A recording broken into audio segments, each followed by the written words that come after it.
Perkenalkan, nama saya Abdi Fanania Sidiki, NIM 190803101023. Perkenalkan, nama saya Iqfa Febria Pambudi, NIM 1040.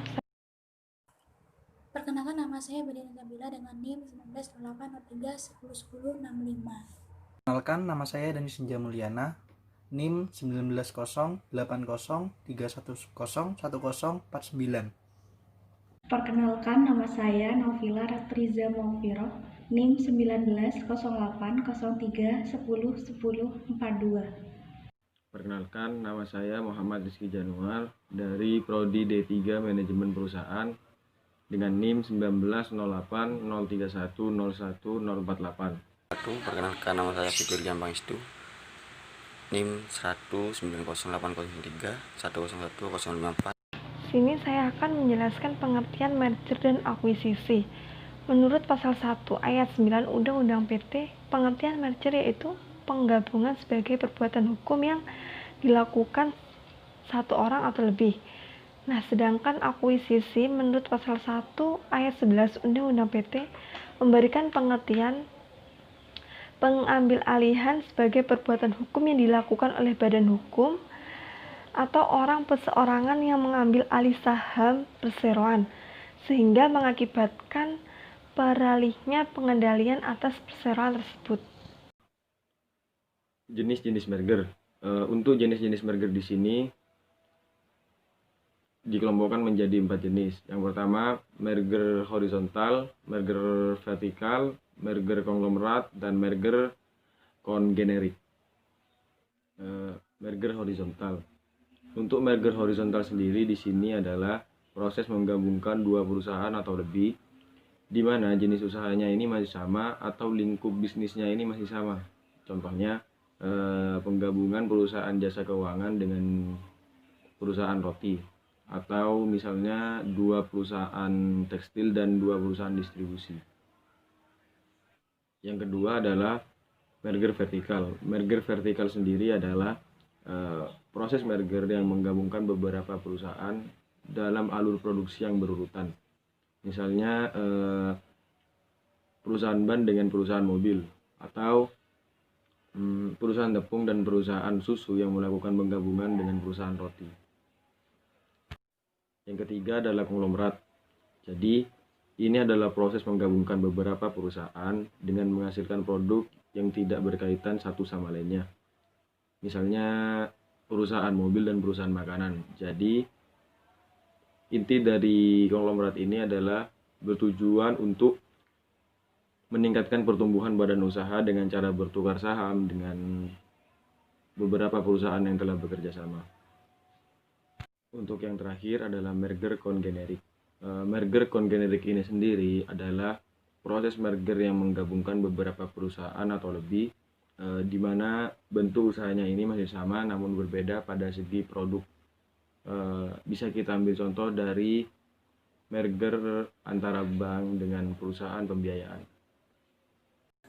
Akan menjelaskan tentang pengertian acquisition of assets atau akuisisi. Untuk berdasarkan Kamus Besar Bahasa Indonesia, pengertian acquisition of assets,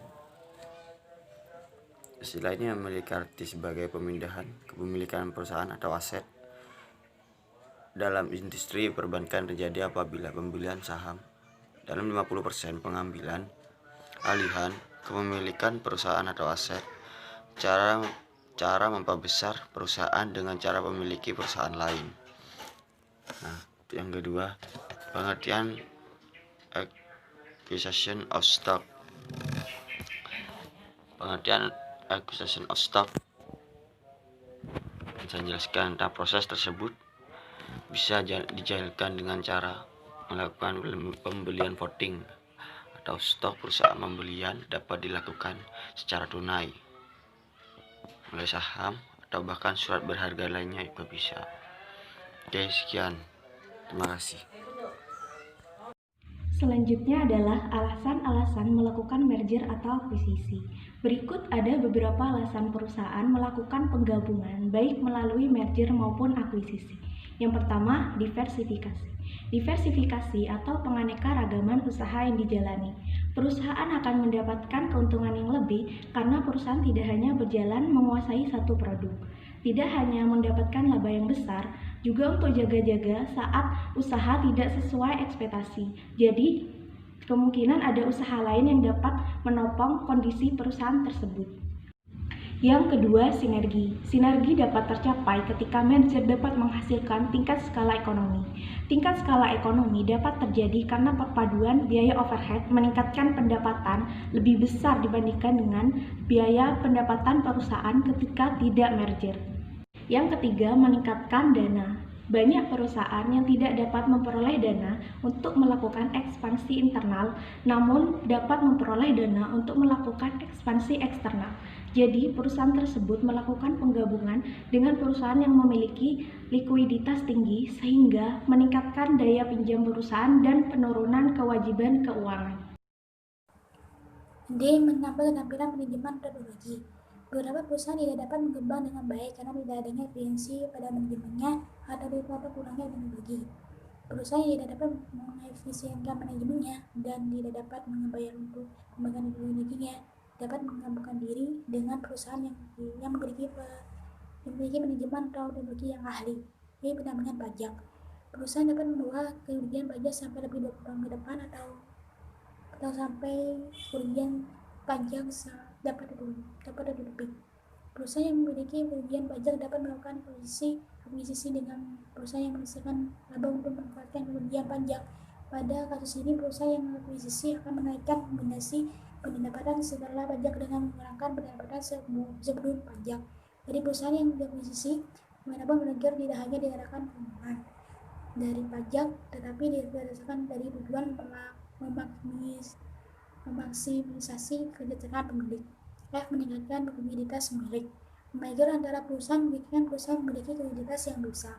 Jika perusahaan lebih besar, maka besar saham akan lebih luas dan saham lebih mudah diperoleh sehingga lebih liquid dibandingkan dengan perusahaan yang lebih kecil. Dan G. Melindungi diri dari pengambil alihan. Hal ini terjadi ketika sebuah perusahaan menjadi cara pengambil alihan yang tidak bersahabat. Raja B. mengakuisisi perusahaan lain dan membiayai pengembaliannya dengan utang. Karena beban utang ini, kewajiban perusahaan menjadi terlalu tinggi untuk ditanggung oleh bidding firm yang berminat. Di sini saya akan menjelaskan tentang kelebihan dan kekurangan merger. Yang pertama, kelebihan merger. Pengambil alihan melalui merger lebih sederhana dan lebih murah dibandingkan pengambil alihan yang lain. Yang kedua, saya akan menjelaskan kekurangan merger. Dibandingkan akuisisi, merger memiliki beberapa kekurangan, yaitu harus ada persetujuan dari para pemegang saham masing-masing perusahaan, sedangkan untuk mendapatkan persetujuan tersebut diperlukan waktu yang sangat lama. Di sini saya akan membahas tentang kelebihan dan kekurangan akuisisi.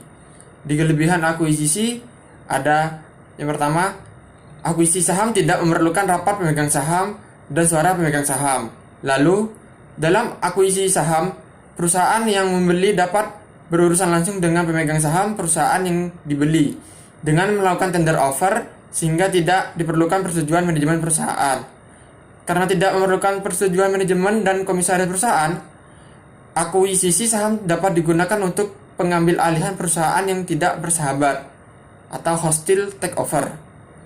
Lalu, akuisisi aset memerlukan suara pemegang saham, tetapi tidak memerlukan mayoritas suara pemegang saham seperti pada akuisisi saham, sehingga tidak ada halangan bagi pemegang saham minoritas jika mereka tidak menyetujui akuisisi. Lalu, kekurangan akuisisi.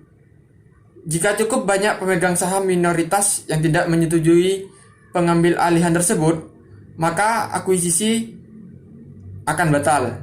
Lalu, apabila perusahaan mengambil alih seluruh saham yang dibeli, maka terjadi merger. Yang terakhir, pada dasarnya pembelian setiap aset dalam akuisisi aset harus secara hukum dibalik nama sehingga menimbulkan biaya legal yang tinggi. Sekian presentasi dari kelompok 1.